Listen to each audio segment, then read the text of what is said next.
April, it's a fantastic report. I think we're all quite keen to see the ins and outs of data centers since we keep on hearing about them, mainly thanks to NVIDIA. But the reality is if you're plugging a lot of these big, expensive AI chips into data centers, they really guzzle up a lot of power. And there's already been enormous pushback in parts of the world about that energy consumption. I know when it comes to Europe, given the cost of energy here, much more expensive in the United States, having low energy options is key. So what did you hear about that?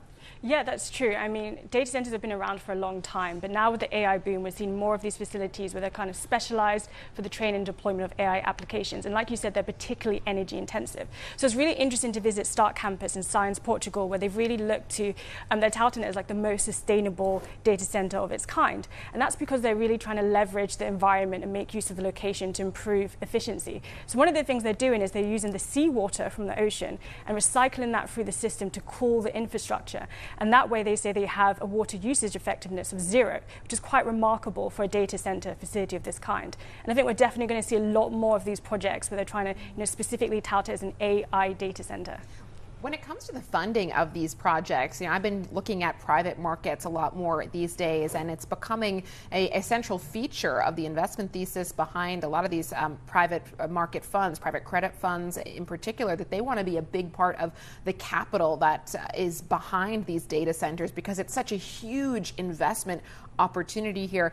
Can you just sort of shed some light when it comes to funding some of these projects, where the momentum lies? Is it in the private market? I think it could be increasingly. This is a really big topic when you think about the money needed for the scale of these projects. And like this facility here, it's a 1.2 gigawatt capacity, which is huge. And then you see those media reports about OpenAI wanting to build a 5 gigawatt data center in Abu Dhabi. So where the money comes from for these facilities is going to be really key. And I don't think that it can only come from the public markets. You're going to need to see a bit more of both when it comes to private funding as well. Away from stable sources of funding to stable sources of energy.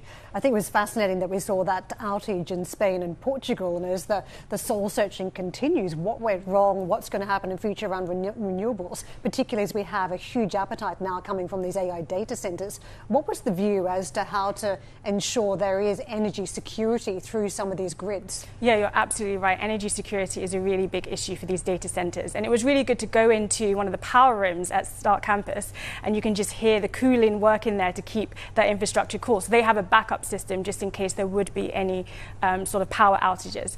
But the lack of capacity on the grid, and as renewables increase, the digital transition, the electrification of transport, all of these factors are coming together to put pressure on the power grid. And I think it's really interesting to look at where data centers sit in that conversation. Are they the problem or are they the solution? And I think you're seeing developers work really hard to develop new technologies and innovations, like battery storage, for example, where they can work to kind of take the load off the grid and give it back to the grid at certain moments. So they're having to really come up with new innovations and solutions for this problem. That is fascinating, because I've got to say, it looks like there could be some headwinds coming from backlash in local communities. I don't know if you saw this report from around West Virginia this week, which was that there was real concern about having huge energy sources to power these data centers. No one wants that in their backyard because of the emissions. So if they were part of the solution, that would be fascinating. April, thank you.